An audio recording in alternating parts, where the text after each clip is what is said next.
He is Jalen Rose. I'm David Jacoby. What we up, are though? Jalen Jacoby. What is it that we do? Give the people what they want. Jamal Murray has extended the Denver Nuggets season. Nate McMillan is no longer the head coach of the Pacers, but we start with Kawhi and Paul George. Yes, Paul George and Montrezl Harrell all having big games in a dominant win over the Mavericks. Jalen, did you like what you saw from the Clippers?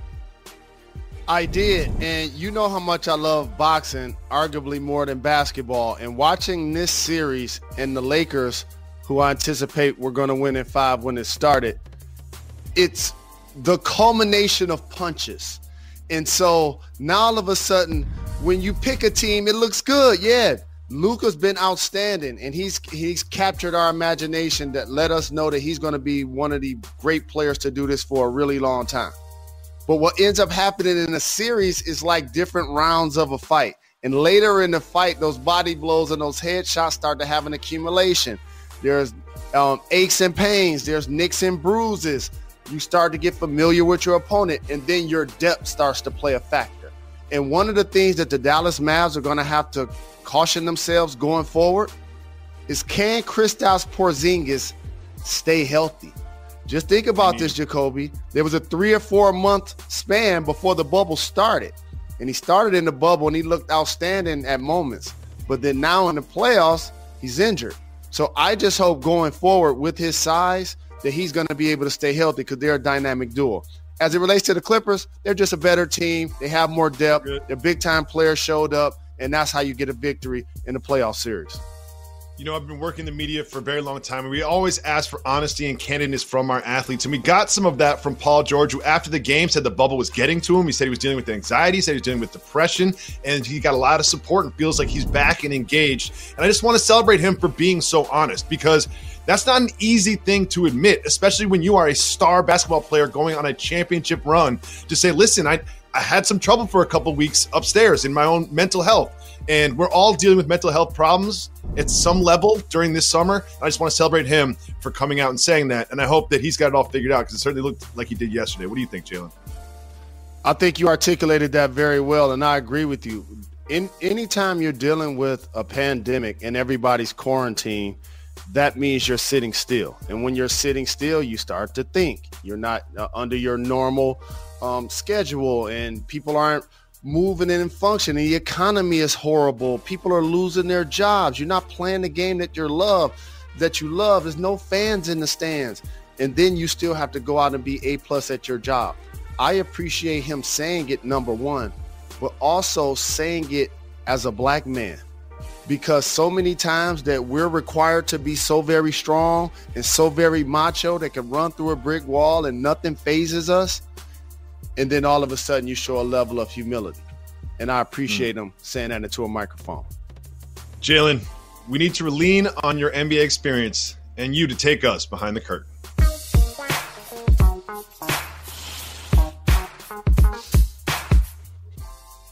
We've all seen it by now. It is Marcus Morris of the Clippers stepping on the injured ankle of Luka Doncic. He has come out and said that that was absolutely unintentional, no intention whatsoever to injure Luka Doncic. Jalen, do you believe him that this was an accident?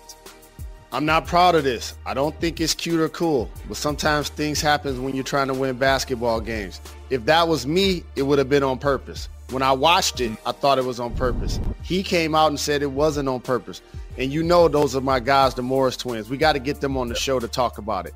But this is what he does as a seasoned veteran, bring a level of physicality and to get under the other team's skin.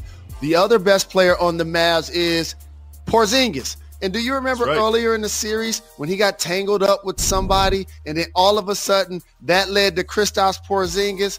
Oh, getting ejected from the game, right? Getting ejected from the game. So as an OG, he's an irritant along with being productive.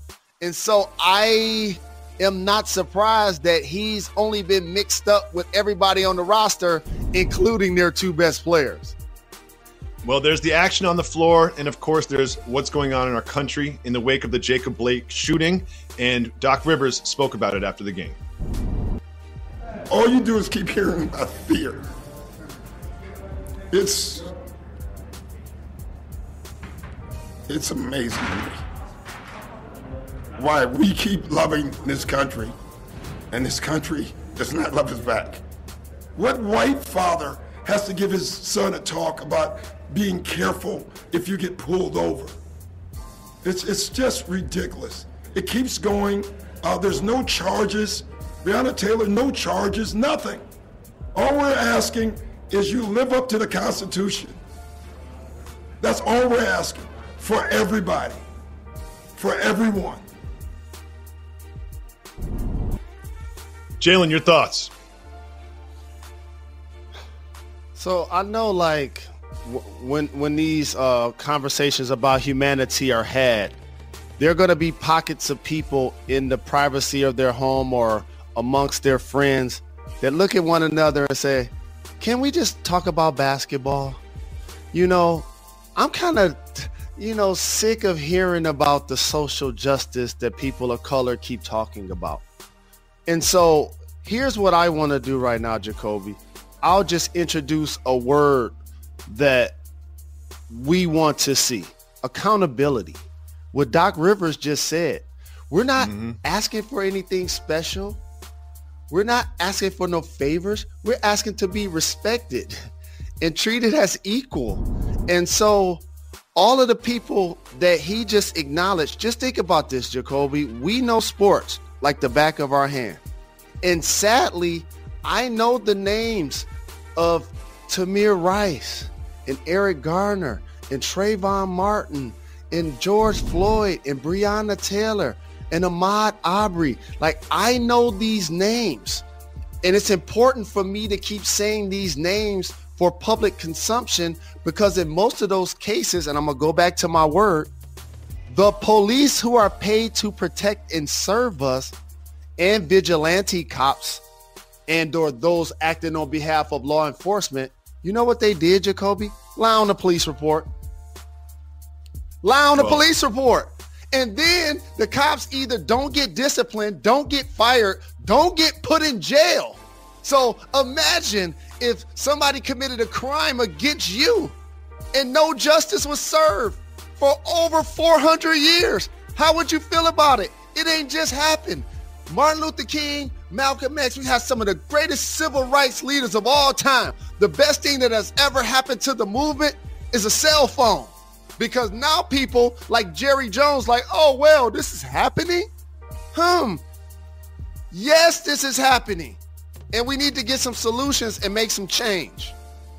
I think that the word accountability is really important in this discussion, because these police officers are acting as if there aren't consequences, because so often there aren't. They are so rarely charged. And when they're charged, they are so rarely convicted. And they so rarely serve any time for the murders or the assaults or the shootings that they do. And you see this happen just months after this sort of like racial reckoning in our country. You see this happen, the audacity of this police officer to shoot an unarmed person 7 times. It's almost as if that person understands and is acting as if there is no consequence. And those are the things that need to change. And also, Doc also mentioned this when he was discussing it yesterday, is the way that police officers are trained needs to be completely reformed as well. It's so tragic, and that it keeps happening in the way. And a quick point, my brother, well said. A quick point is that, you know how in sports sometimes when things happen in life and you like, you know what, I'm not going to say this or say that because it'll be tone deaf.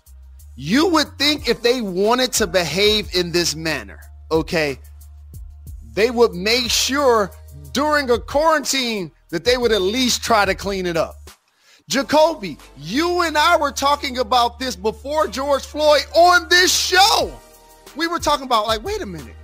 People aren't even outside going to restaurants. The people aren't even outside. Yet the few people that happen to be outside find themselves on the wrong end of encounters with law enforcement. It just has to change. It absolutely does. Moving on. Back to some basketball news. Elton Brand, the general manager of the 76ers, who's made a lot of moves during his tenure there, says that he is not going to make a move to trade Ben Simmons or Joel Embiid. You and I disagree with this. What do you think he should do? Multimedia that are trumpeting that I agree. That's what he's supposed to say. What do you think he's supposed to say? Okay? He's a general manager. His job should be to field calls at all times to improve his roster. And the only two people that somebody's going to be calling about based on their current contractual situations are Joel Embiid and Ben Simmons.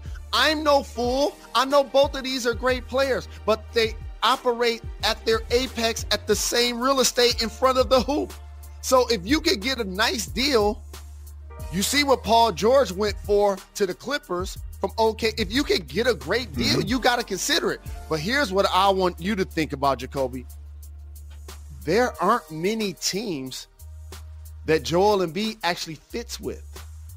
No. And I know people are going to be like, oh, that's crazy, right? He is a fantastic player. But there are superstar level players that you can just plug in anywhere and they're going to go ball. And then there are those all-star, can be all NBA level players. It's about the situation. So on paper, it's like, oh, go put them in Golden State. No, not really. They want to spread out. They want to shoot the three. And, you know, so I can go down teams in the lottery, for example, that probably wouldn't be a fit, of course, based on his contractual situation. And so if I'm Philadelphia, I am considering it. I'm absolutely considering moving Joel Embiid based on what I saw in the bubble and what I've seen from him in his entire career and what Philadelphia should do with their roster. One thing he didn't mention was trading Horford or Harris because nobody wants those contracts. So he didn't have to mention that. But if you look at Joel Embiid's performance over the course of a game, this is now a pattern. It looks like he gets fatigued as the contest goes on. It's just the way it is when you watch the games. Anyone who's watched a Sixers game has seen his performance decline as the game moves on, and the numbers also back it up. Look at the shooting percentage going way down, the rebounds going way down, and the fouls going up. And it's not like he's playing less minutes in the second half either. Jacoby, here's the one thing as a player, as you start to get older, we joke about the inability to stop on a dime, okay? When you see Russell Westbrook going as fast as he can and he just launches from the elbow, that's called stopping on a dime, right? When you watch a Philadelphia 76ers game, the most skilled, the most talented big man on their team, one of the best ones in the game, all NBA player, Joel Embiid is always on the floor. Why is he always on the floor? Because not only he has a history of injury, but there's something that like your legs become rubber. So now he just bumps into somebody. It could be a smaller guy. It could be a bigger guy. He just falls down. Like I would believe in the previous game that the previous series that they just played, he probably fell 50 times. And you remember that for Dwayne Wade earlier in his career as a smaller guy, he had to learn how to navigate to stay on his feet. And then he was able to keep himself healthy. Joel is going to continue to have to be load managed because he hasn't been able to stay healthy. So to your point, it's kind of hard to stay in tip-top shape when you can't practice every day and or play every game. Nate McMillan is surprisingly out of the head coach of the Pacers. We'll discuss that and much more. Stay tuned. You're watching Jalen Jacoby.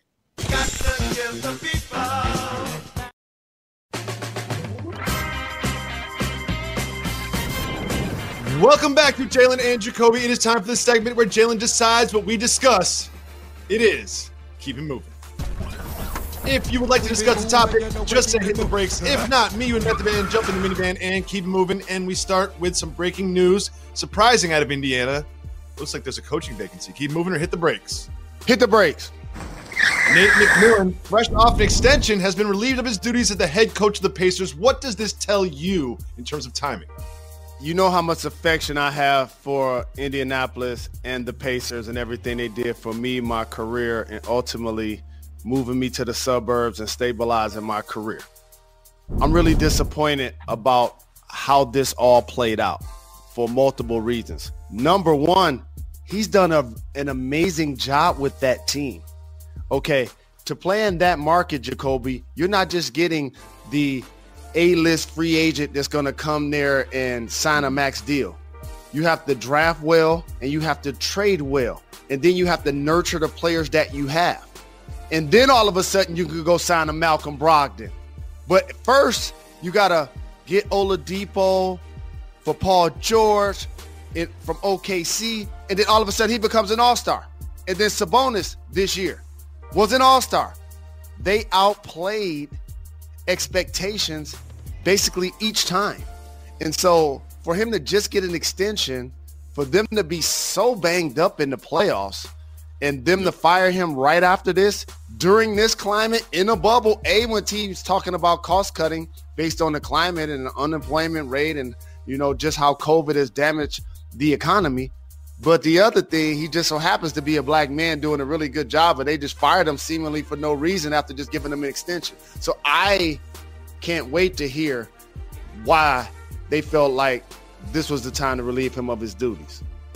If they just gave him an extension, which they did, and they lost a series that wasn't that competitive to the Heat, who are a great team, without an all-star player, something tells me that there was a big blow-up. That's my guess, reading between the lines, that there was a big blow-up between the front office members and Nate McMillan that sort of led to them parting ways so soon after getting an extension. Moving on, we have a big, decisive Game 5 in the Western Conference tonight. Keep it moving or hit the brakes. Hit the brakes. Houston Rockets and the Thunder are now tied at 2-2. How do you think this series will swing this evening? So initially when this series started, I think the Rockets announced that Russell was going to miss the first couple of games. And now that it's later in the series, I'll say on wax something I told you off wax, is that I don't believe he's going to play this series. So therefore, if the Houston Rockets are going to find a way to advance, of course, James Harden has got to be terrific. And his terrific is 40 plus. Daniel House Jr. has to be making shots and be a wild card. Covington, Gordon, Austin Rivers can't have zero like he did in the previous game. But for the Thunder, it's their three-guard flow. Can their three guards control the tempo? That's going to be the key. Keep an eye on Schroeder. I love Schroeder so much. One of my favorite six men of the year candidates. Moving on, the Detroit Lions canceled practice. Hit the brakes. Matt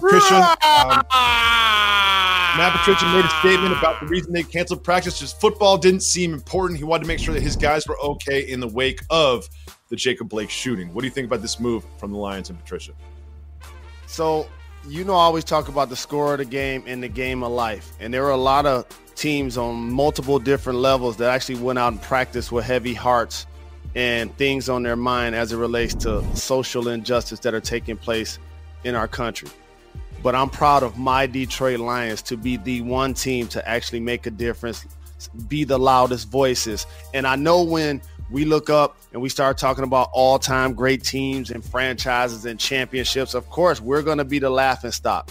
But today, they're getting a championship banner in my heart. That is well put. Even I cannot make fun of the Lions today. Moving on, Russell Wilson says he wants to play football for quite some time. Keep it moving or hit the brakes. No surprises. As long as they're going to pay you, keep doing it. Keep it moving. We keep it moving. We keep it moving. We have the first no-hitter of the MLB season. Keep it moving or hit the brakes. Did you say baseball? Keep it moving. Wake up. Jalen, wake up. Jalen, wake up. Moving. We keep it moving.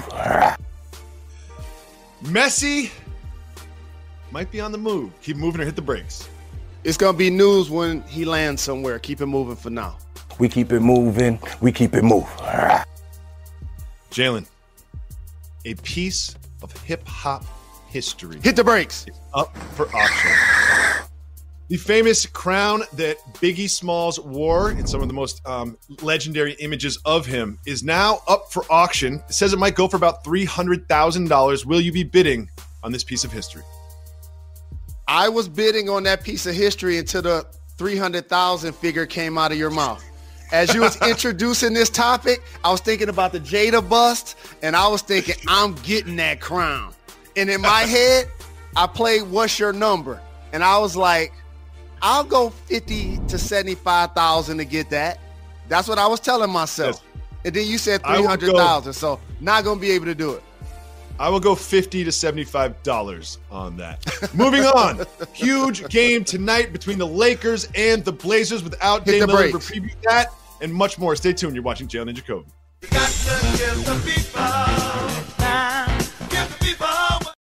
Hey, it's Jacoby. Think about how $1 million could change your life. Think about using your knowledge of sports to claim your share of $100 million in prizes. And now think about using the DraftKings app, because that's exactly what you can do. They have over $100 million in prizes. You can claim your share. One customer will get a $1 million cash prize. All you have to do to claim your share of this is download the DraftKings app and sign up using the promo code Jacoby. Then enter DraftKings free football survivor pool. You know how survivor pools work. DraftKings is the best. While the top prize is reserved for only one lucky winner, everyone who signs up and enters DraftKings free fantasy survivor pool will receive an instant bonus prize of at least $5 in value just upon entering. Before a game has been played, you already win when you enter the DraftKings football survivor pool. Download the DraftKings app now. Use the promo code Jacoby to claim your share of $100 million in instant giveaways and put yourself in the running for the $1 million cash top prize. That is promo code Jacoby to get your share of $100 million in prizes only with DraftKings. Eligibility restrictions apply. See DraftKings.com for more details. We're all dealing with the same thing: quarantined, in-home, Zoom calls, never-ending laundry, doing the dishes, chasing your kids around. But one thing that has been consistent through all of it is the reliability of DoorDash. It is the absolute best. It just takes one thing off of the never-ending list of things for you to do. Let DoorDash take care of your next meal, whether it's Chinese, whether it's pizza, whether it's Indian, whether it's sushi. DoorDash has it all. And you can just get some froyo too. DoorDash has such an amazing array of things that they will bring right to your door. You'd be surprised. You can get beverages, you can get desserts, you can get food, you can get anything from DoorDash, and you can continue supporting restaurants in your community safely.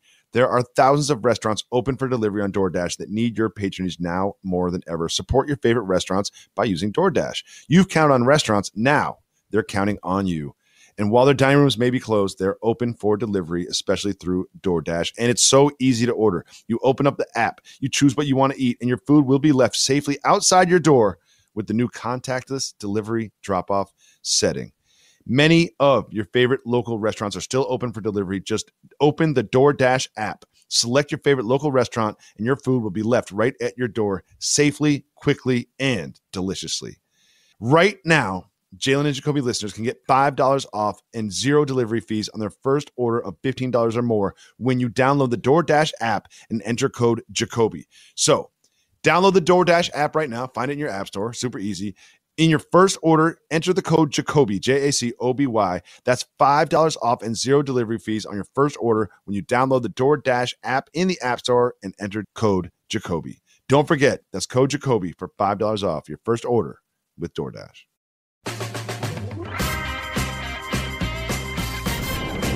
Welcome back to Jalen and Jacoby. Jalen, Jamal Murray put on for Denver last night to extend their season. What a star turn it was from Murray. What do you think of the performance?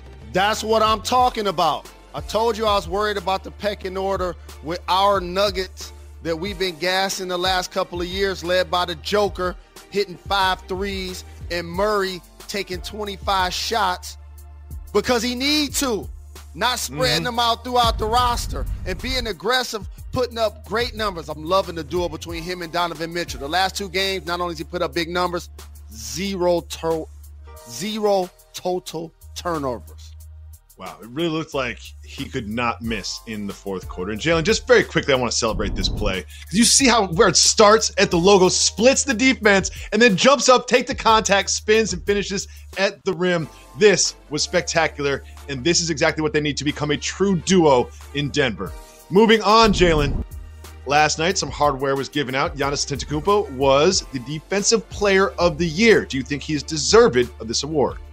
I'm a voter, and I picked Anthony Davis. The Lakers' defense drastically improved, and I know Dwight Howard and JaVale McGee's giving them quality minutes up front, but they not like Brook Lopez. And Giannis and him form twin towers defensively, where Brook Lopez is going to also be all-NBA. There won't be another Laker all-NBA defensively. I picked AD. Jalen, the Lakers play tonight, Game 5 against the Blazers. The Blazers are without Damian Lillard. What is the roadmap for an upset for the Blazers without Dame? Well, they're going to be in trouble. The series ends tonight. Portland became a feel-good story. The way Dame captured everybody's minds in the bubble by putting up big performances. But the Los Angeles Lakers understand did not carry a series led by LeBron James. It's over tonight. We will be back on Friday. We're off tomorrow. Enjoy the playoffs. Make sure you listen to our podcast. You're far too kind.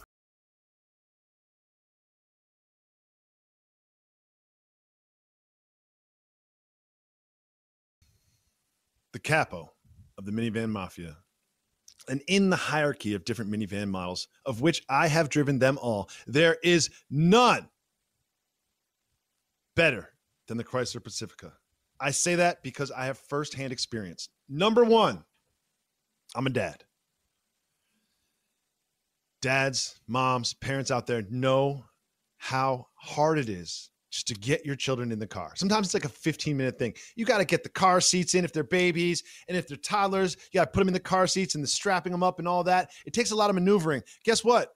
The Chrysler Pacifica makes it so easy. Stow and go seating. I cannot talk enough about stow and go seating. Stow and go seating literally makes the seats disappear almost with the snap of your fingers. You push one button, the thing is in the floor. So that captain's chair in the second row, in the floor. Do you know what that does? Opens up easy access to the back row. So I have twins in the back row. I got to strap two of those little guys in there. They're girls, but whatever. Two of them. You put the stow and go seat in, you can easily get access to the back row. And while you're walking up there, the door opens by itself. The trunk opens by itself. I've got another son, two girls in the back, son in the front. He's in the captain's chair. Stow and go seating. So I go in one side. Can handle the girls in the back. Can handle the son right there. Also, dads know this. Moms know this. I consider myself, I'm not the best at much, but one of the things I'm the best at is packing up my car full of stuff. And with the stow and go seating, you can make the back row disappear. You can make the second row disappear into the floor. I swear to God, I can move out of my apartment just using one trip from my Pacifica. That is how strong I believe in not just my packing abilities, but the storage capabilities due to the stow and go seating of the Chrysler Pacifica. It doesn't just have the stow and go seating. Easy tilt seating, a vacuum in there, home theater system inside your minivan.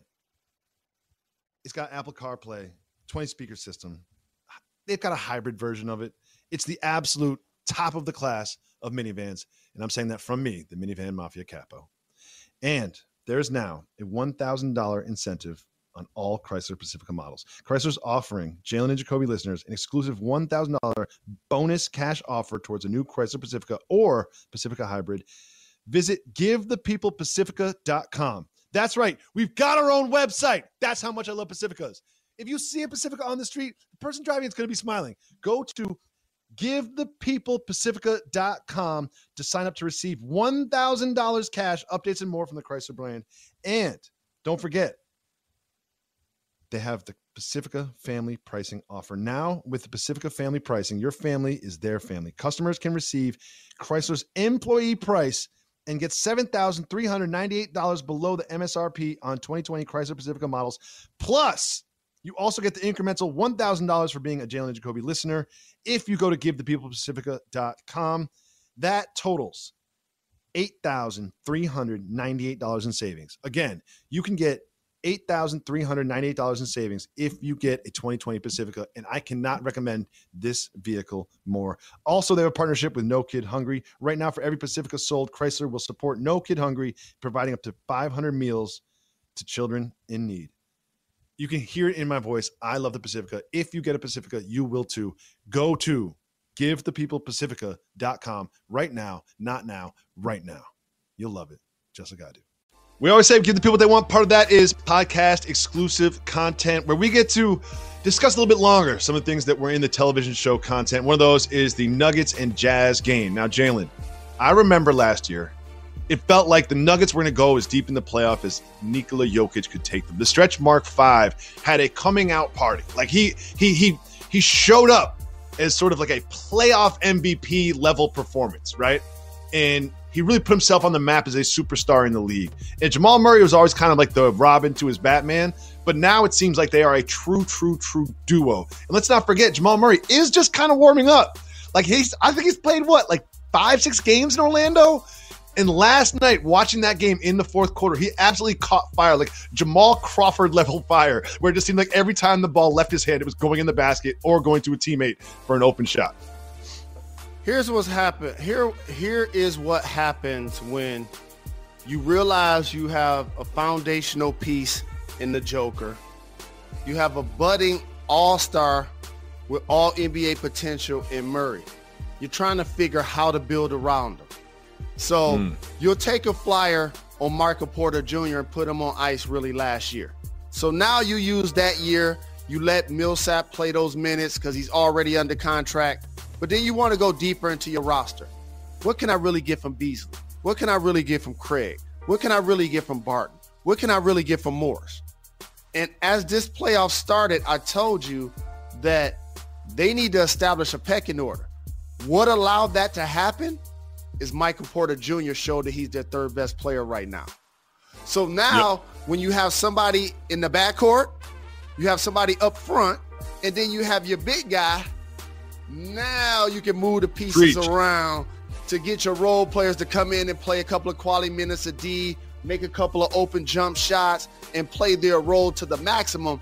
Because I told you I didn't like the dynamic of watching them play early in the playoffs. It seemed like 11 players had the green light. And like, it just seemed like everything, like Dozier, like it's a lot of players in the rotation. And one thing I always say about these duos is we've got some great duos in the NBA, like 2 all-stars on sort of 10 teams, right? And there's some redundancies, though. Paul George, Kawhi Leonard, 2 great players. A little bit of redundancies in their game and how they get used on the floor.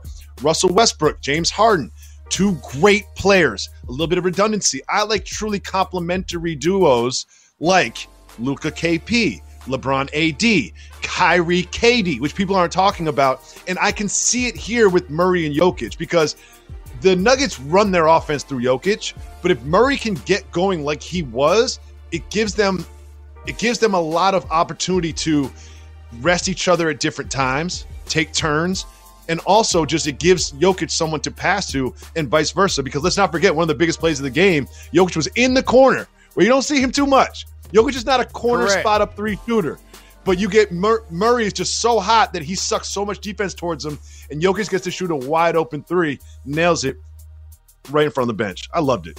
I love to see that, but Jacoby, do you think they can win the next 2 games in this series? I believe that the Denver Nuggets are a better team without Bogdanovich and would be disappointed that they lost. I would consider Utah upsetting them. That's how I would look. I would look at it as Donovan Mitchell carried Utah to upset them. And I know Rudy Gobert is the Stifle Tower, but looking deep into the roster, one of my irrational confidence guys, Jordan Clarkson, he sneak in and get 17. You know, like it just certain players that the Denver Nuggets are allowing to get off that you would think on paper they would do a better job of defending. So I'm still going to pick the Nuggets. We'll see how it plays out. Yeah, there is a part of me. Here's another way I look at it. If I'm the team that's playing them in the next round, I'd rather see the Jazz than the Nuggets. I just feel like the floor is higher and the ceiling is higher for a Nuggets team than there is for a Jazz team, especially without Bogdanovich, who does so much for them. And with Conley just coming back. But that's a fun series to watch. We got a bunch of games today to watch too. But Jay, I want to get back to the Paul George thing, right?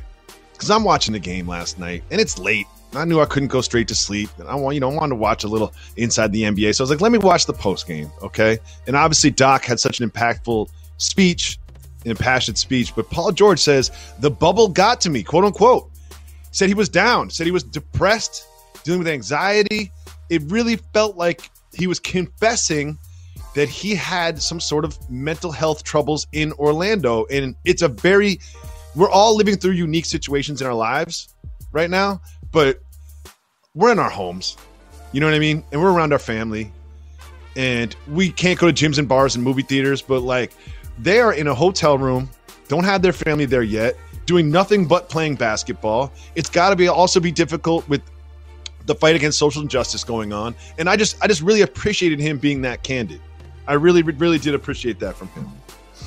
And also the one thing about being a former player and now working in this job, man, now that I think about it, I'm going on 30 years in the NBA, fam. I'm going on 30 years in the NBA. 30 years.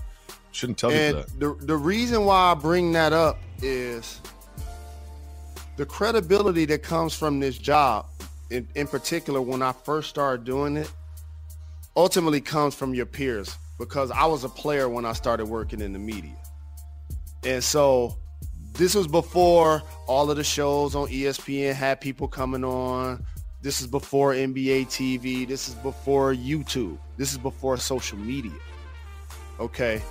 And one of the things early I recognized that I did that people appreciated is I go on TV and entertain the public that ain't in the foxhole and take them close to the pool without jumping in as possible, whether it's story times, whether it's breaking down stuff on the show, whatever. But the one thing that I realized that they appreciated the most is there were a lot of things that I knew players knew I knew, but they knew that I did not say what I knew. And I'll just leave it like that as it relates to the Paul George situation. But also as it relates to basketball, the anxiety and depression, we talk about your physical attributes, but having your head on straight is everything. And to be able to articulate that you're not feeling the best version of yourself, to go get therapy from the team therapist. Yeah, the public's going to clown you when you play bad, and that's what comes with being a celebrity. You know, so when you score 14, when you score 11, when you score 9, people not going to feel bad for us. Let them score 9 again. People ain't going to care.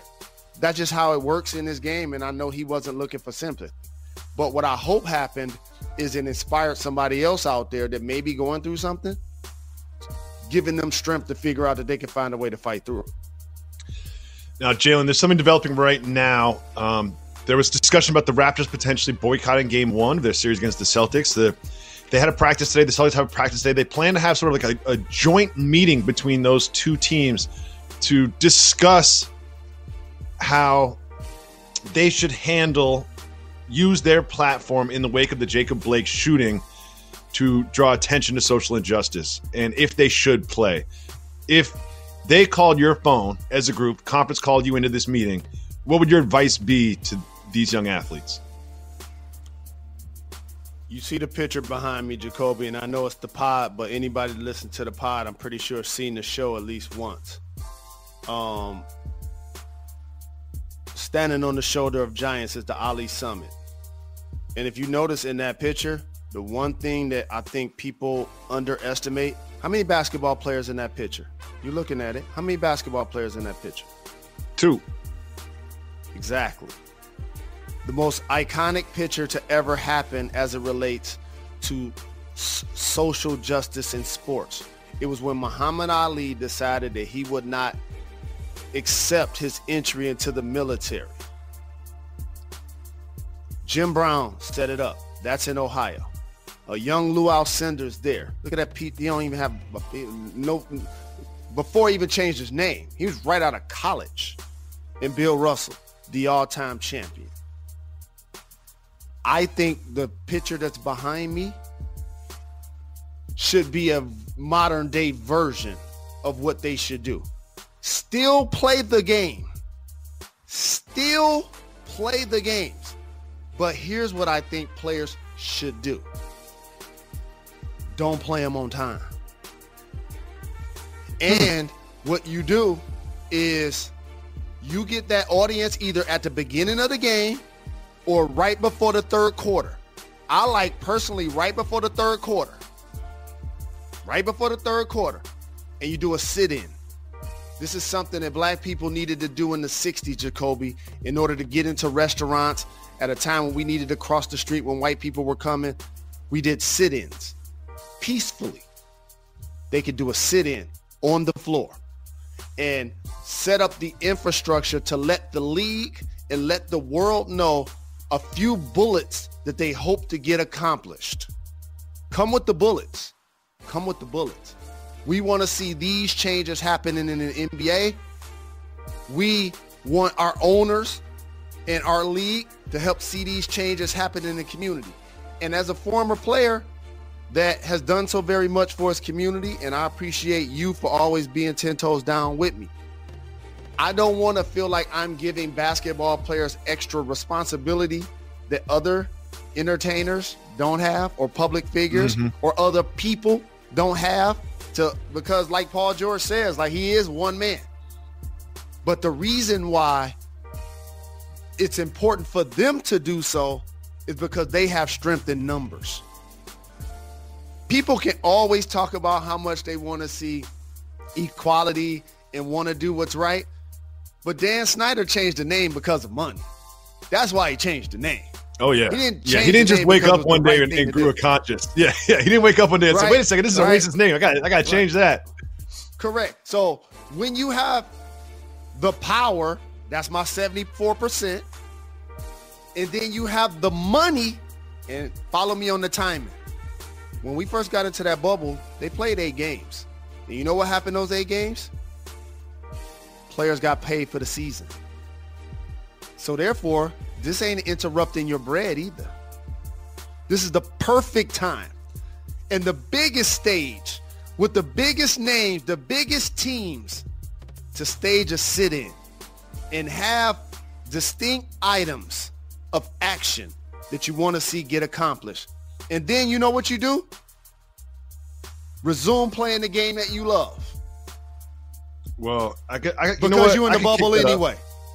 I could kick that up a notch too. You sit in for 7 minutes and 46 seconds, which is the amount of time that Officer Chauvin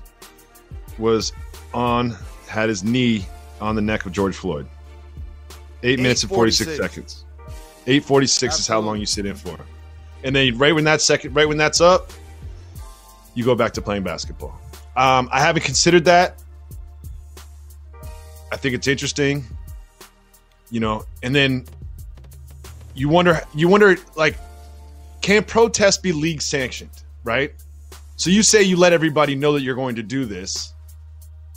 So do you think that all up and down the chain of command of the NBA and the broadcast partners of the game, that it's sort of like a known thing that it's going to happen? Do you stay in the locker room? Do you sit on the floor? How do you express? Do you use a microphone? How do you express what you want to see change? Jacoby, I want to say this respectfully. I want to say this respectfully. The only time we figured that people that don't look like us want to make change to help benefit us is when we influence the money. That's the only time. If we can influence their money, that's when they'll listen to us. That's why I just brought up Dan Snyder. It influenced his money. He made change quick. It influenced his money. Made change quick. Right? So, this as players, how you can affect the money. When things don't happen on schedule. That's how you affect the money. The game's supposed to start at 8, and they ain't playing at 8. You affecting the money. The game don't start till 9. You affecting the money. It puts Disney and Turner in a position to be like, do we stay on this? Do we go to break? Or if we go to break, is that disrespectful? If we don't, does that mess with the money? We didn't build this into our day. We didn't build this into our commercial schedule. So it will upset the apple cart a little bit. But you still suggest they play the game they love. You already in the bubble. If you're going to be in the bubble, you might as well play the game. It's if you're going to be there, you might as well play. If you ain't going to play, ain't no even reason to be there. You might as well be on the street mobilizing. So if you're going to be there, play the game. But how you do it is you interrupt the time. And people are betting on these games. People are buying commercial ads. And you just talked about a lot of the partners. And there's so many more. When things don't happen on schedule, you affect the money. And then you know what all of those corporations are going to do? They're going to look down at their phones and look at their computers and realize they sent all of these emails about how they want to be more inclusive. and how they want to make change, and then you keep score. Who's actually done it? Since this has happened, Jacoby, can you tell me a couple of corporations or entities that have made substantial change toward racial equality in powerful dynamic situations? I can't really think of any. You? There's been some high-profile donations made, and as you know, my sister-in-law works at diversity inclusion at a large corporation, and she's been talking to her counterparts at other large corporations, and they're discussing hiring practices being changed and recruiting processes being changed, and I think that there has been some boots-on-the-ground policy change at large corporations and some big-number donations being made in that regard, but no huge splashy headlines, in that regard. So again, I as much as people may want to love equality and black people, I'm going to keep going back to the money. There's 500 Fortune 500 companies. 2% of them are headed by black people. I don't see them making no changes. There's one black president in the NBA. Let's see if some change happens. Mm-hmm. What about the NFL? In powerful positions. What about ownership? I ain't seen no changes. So until that change happens to the player's liking, that's your power. That's your power. Because they want you to entertain them so you and them can make money. That's the business relationship. My really good friend David Jacoby always tells me it's not show. It's not show. It's not show friends. It's show business. But I say it much better than you did just there, though. But that's something I learned early on in the game. It's not called show friends. It's called show business. It is a business, and when you follow the money. And when you affect the money, that's the most direct way to affect change. And correct. And I because think the guy sitting behind me, when Bill Russell is in Ohio and not in Boston, Red Auerbach on the phone. When Lou Alcindor ain't in LA, they on the phone. You see what I'm saying? When Jim Brown ain't toting that football for the Browns, they like, so Jim, what happened again? And so that's how you affect the change. Because again, a lot of people do see us as just shut up and dribble. We don't want this to get in the way of the sport we love. Let's talk about it on Monday. Let's talk about it when the season is over. So it don't matter if we take a knee. It don't matter if we protest.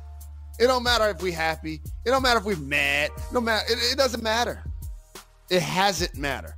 They have a chance to affect change, and I believe they're going to do something substantial.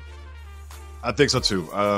And I look forward to seeing how it manifests itself before that big game one of the second round series. We are off tomorrow because the Nuggets won. So there will be a game that will replace us tomorrow. No pod, no show tomorrow, but we will be back on Friday. Why is that, Jalen Rose? We're not done. We're not done. We're not.